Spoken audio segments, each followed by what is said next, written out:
আসসালামু আলাইকুম। শিউলিস কিচেনের আজকের পর্বে আমি নিয়ে এসেছি মাছে ভাতে বাঙালির অতি প্রিয় শোল মাছের রেসিপি নিয়ে। শীতকালে সবচেয়ে মজার মাছ হচ্ছে শোল মাছ। গরম ভাতের সাথে এই শোল মাছ ভুনা খেতে দারুণ লাগে। আমি আশা করছি আমার আজকের রেসিপিটি আপনাদের সবার কাছে ভীষণ ভালো লাগবে। শোল মাছ ভুনা করার জন্য আমি এখানে 5 টুকরা শোল মাছ কেটে ধুয়ে পরিষ্কার করে নিয়েছি।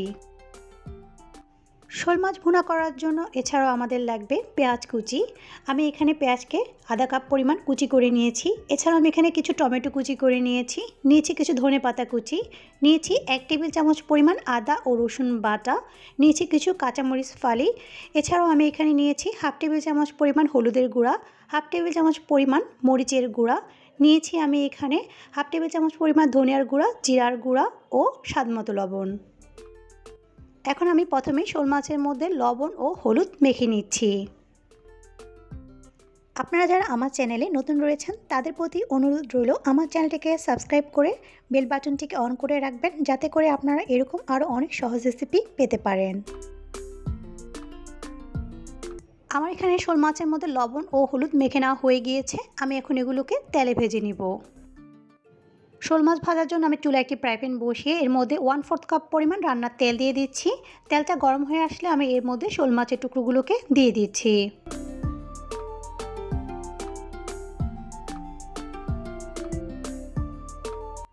শোল মাছের এক পাশ হয়ে আসলে আমি এখন অপর পাশটিকেও উল্টিয়ে নিচ্ছি।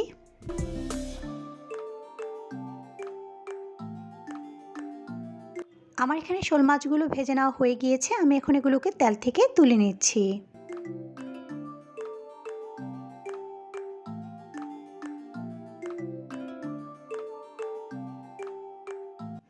আমি এখন যে তেলের মধ্যে শোল মাছ ভেজেছিলাম সেই তেলের মধ্যে হাফ কাপ পরিমাণ পেঁয়াজ কুচি দিয়ে দিচ্ছি।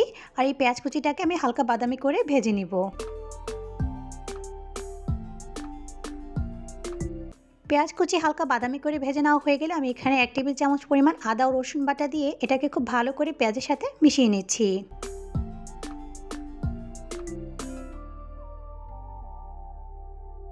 আদা ও রসুন বাটা দেওয়া হয়ে গেলে আমি এখানে দিয়ে দিচ্ছি হলুদের গুঁড়া, মরিচের গুঁড়া, লবণ, ধনিয়া ও জিরা। এই সবগুলো এখানে হাফ টেবিল চামচ পরিমাণ করে রয়েছে। আমি এখন এগুলোকে খুব ভালো করে একসাথে মিশিয়ে নিচ্ছি। মশলাটা যাতে না পুড়ে যায় সেজন্য আমি এখানে সামান্য পরিমাণ পানি দিয়ে এগুলোকে খুব ভালো করে একসাথে কষিয়ে নিচ্ছি।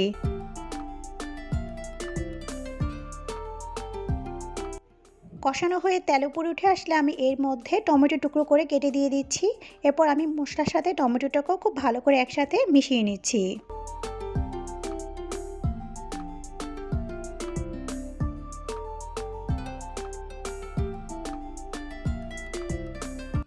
টমেটোটা নরম হয়ে আসলে আমি এখন এর মধ্যে শোল মাছগুলোকে দিয়ে দিচ্ছি।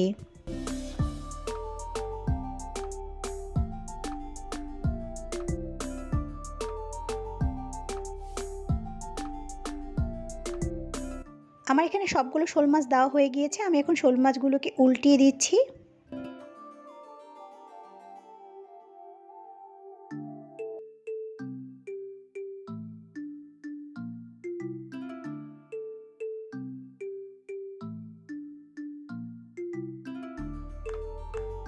শোল মাছ খুব ভালো করে কষানো হয়ে তেল উপরে উঠে আসলে আমি এখন এর মধ্যে দিয়ে দিচ্ছি 2 কাপ পরিমাণ গরম পানি।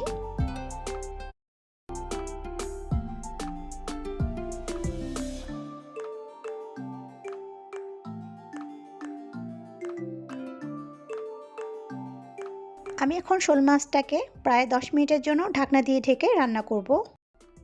10 মিনিট পর আমি এখন ঢাকনাটিকে সরিয়ে শোল মাছগুলোকে উল্টিয়ে দিচ্ছি। আর এর মধ্যে দিয়ে দিচ্ছি কিছু কাঁচামরিচ ফালি।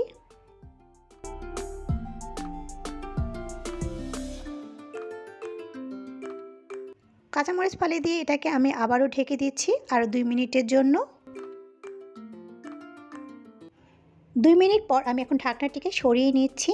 দেখতেই পাচ্ছেন ঝোলটা ঘন হয়ে গিয়েছে। আমি এখন এর উপরে কিছু ধনেপাতা কুচি ছিটিয়ে দিচ্ছি। আর এটাকে আরও 2 মিনিটের জন্য চুলায় রেখে আমি চুলাটিকে বন্ধ করে দিচ্ছি।